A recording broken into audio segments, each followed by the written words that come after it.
राजपुर गांव की पगडंडी पर सुबह का समय था।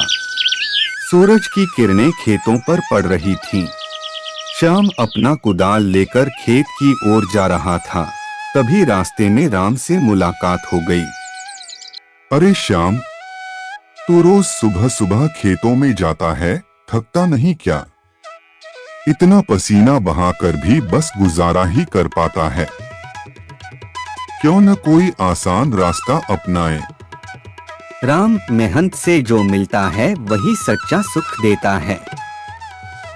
धोखे से कमाया धन कभी टिकता नहीं। मुझे थोड़ा ही सही पर ईमानदारी से कमाना अच्छा लगता है। तू भी न श्याम बहुत सीधे है। जरा चालाकी कर, लोगों को बेवकूफ बना, तभी अमीर बनेगा, वरना जिंदगी भर यही हलबैल जोतता रहेगा। राम, अमीरी सिर्फ पैसे से नहीं होती। सुकून, विश्वास और सम्मान भी अमीरी है। मुझे अपने रास्ते पर यकीन है। तू चाहे तो मेरे साथ खेत में मेहनत कर देख, मन को चैन मिलेगा। राम थोड़ी देर चुप रहा, पर उसकी आंखों में अभी भी लालच की चमक थी। श्याम अपने खेत की ओर बढ़ गया और राम वहीं खड़ा सोच में पड़ गया। एक दिन की बात है।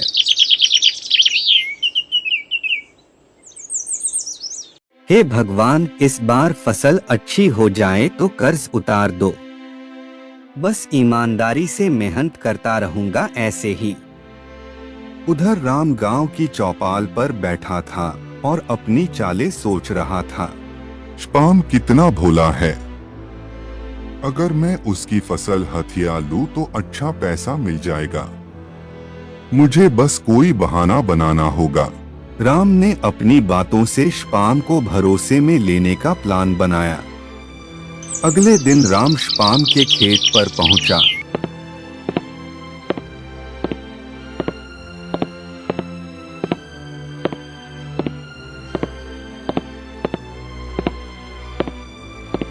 अरे श्याम भाई, राम राम, नमस्ते। और भैया कैसे हो? सुना है इस बार तुम्हारी फसल बहुत अच्छी हुई है। हाँ भाई, भगवान की कृपा से सब बढ़िया है। बस दुआ करो कि सही दाम मिल जाए। अरे मैं तो खुद तुम्हारी मदद ही करने आया हूँ।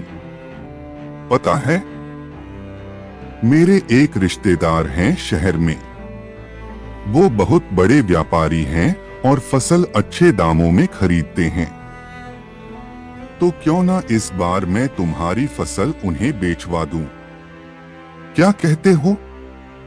मगर मुझे ऐसे सौदा करने की आदत नहीं है भाई, मैं तो हाट में ही बेचता हूँ। अरे यही तो बात है भाई। मैं हूं ना, तुम्हें कुछ नहीं करना पड़ेगा। बस फसल मुझे दे देना, बाकी सब मैं देख लूंगा।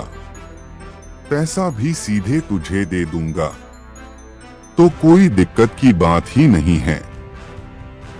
क्यों? श्याम राम की बातों में आ गया। उसने अपनी पूरी फसल राम को सौंप दी। बिना किसी लिखित वादा या गवाही के एक हफ्ता बीत गया।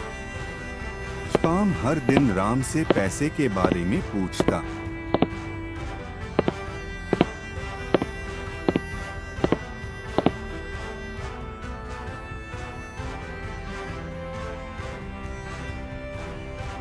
लेकिन राम हर बार नया बहाना बना देता। राम भाई, पैसा कब मिलेगा? भाई, मुझे उधार चुकाना है। अब क्या कहे श्याम भाई, व्यापारी गए हैं बाहर। अब जैसे ही आएंगे तो मैं खुद लेकर आ जाऊंगा ना। इतना चिंता मत करो। हाँ, मैं आ जाऊंगा। कुछ दिन और बीते। अब श्याम को शक होने लगा। एक दिन उसने गांव के बुजुर्ग माधव काका से सलाह ली। अरे काका, राम ने मेरी फसल ली और अब पैसे नहीं दे रहा है। क्या करूं मैं? अरे बेटा, जब कोई बात कागज पर नहीं होती है ना, तो ऐसे ही धोखा होता है। चल ठीक है, तू इतना चिंता मत कर, गांव की पंचायत से बात कर। अगले दिन गांव की पंचायत बैठी। सरपंच माधव काका और कुछ और बुजुर्ग मौजूद थे। राम शपाम का कहना है कि तूने उसकी फसल ली और पैसे नहीं दिए। बता, क्या यह सच है?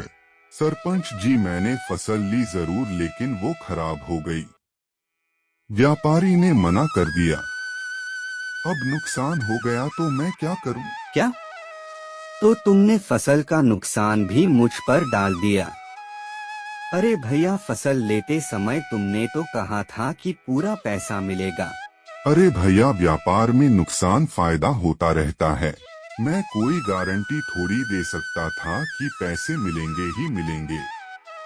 राम की बातों से साफ था कि वो झूठ बोल रहा है, लेकिन कागजी सबूत न होने की वजह से पंचायत कुछ तय नहीं कर पा रही थी।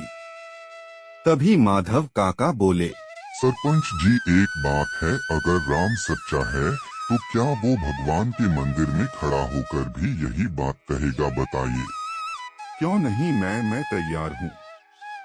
अगले दिन पूरा गांव मंदिर में इकट्ठा हुआ। राम जैसे ही मंदिर में भगवान की मूर्ति के सामने खड़ा हुआ, उसके हाथ कांपने लगे। हे भगवान, मुझे माफ करना। मैंने लालच में आकर शपाम को धोखा दिया। मेरी नियत गलत थी। तो तूने कबूल कर ही लिया। हाँ, सुन लो सब लोग। हाँ शपाम, मैंने तेरी फसल बेच दी और खुद पैसे रख लिए। मुझे लगा कोई नहीं पकड़ेगा, लेकिन अब शर्म आ रही है। वो गांव के सभी लोग स्तब्ध रह गए। राम की सच्चाई सामने आ गई थी। सरपंच ने निर्णय सुनाया। राम, तूने विश्वासघात किया है। तुझे फसल की पूरी कीमत चुकानी होगी। साथ ही गांव की भलाई के लिए अगले 3 महीने तक बिना पैसे के काम करना होगा। ठीक है, मैं अपनी गलती मानता हूँ और सजा स्वीकार करता हूँ। है। शपाम ने पैसे तो वापस पा लिए, लेकिन उसके मन पर जो चोट लगी थी वो जल्दी नहीं भरी। कुछ महीने बाद राम ने सच में सुधर कर काम करना शुरू किया। अब वो मेहनत से कमाने में विश्वास करने लगा।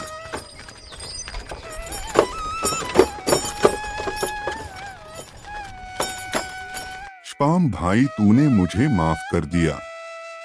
यह मेरा सौभाग्य है। मैं अब सही रास्ते पर चलूंगा।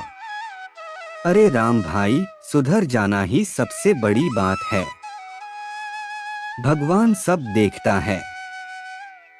नैतिक शिक्षा धोखा चाहे जितना भी चालाकी से दिया जाए, अंत में सच सामने आता ही है। विश्वास की डोर बहुत कीमती होती है। एक बार टूटे तो फिर जुड़ती नहीं, और मेहनत से कमाया गया धन ही सच्ची खुशी देता है। कुछ महीने बीत गए। अब राम सचमुच मेहनती हो गया था। सुबह सूरज निकलते ही वह खेतों में पहुंच जाता और देर तक काम करता।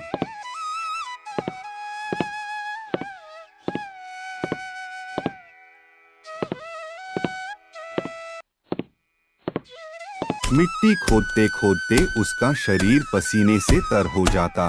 तभी श्याम वहां आकर बोला,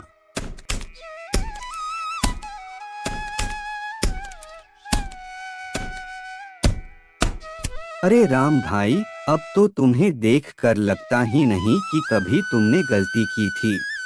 गलती ही मेरी सबसे बड़ी सीख बन गई श्याम भाई। मेहनत का सुख अब समझ में आया है। बस इसी राह पर चलते रहो। ईमानदारी का फल मीठा होता है। गांव के लोग भी राम के बदलते व्यवहार को देख रहे थे। कोई सब्जी बेच रहा था, कोई काम बांट रहा था। तभी राम ने घोषणा की,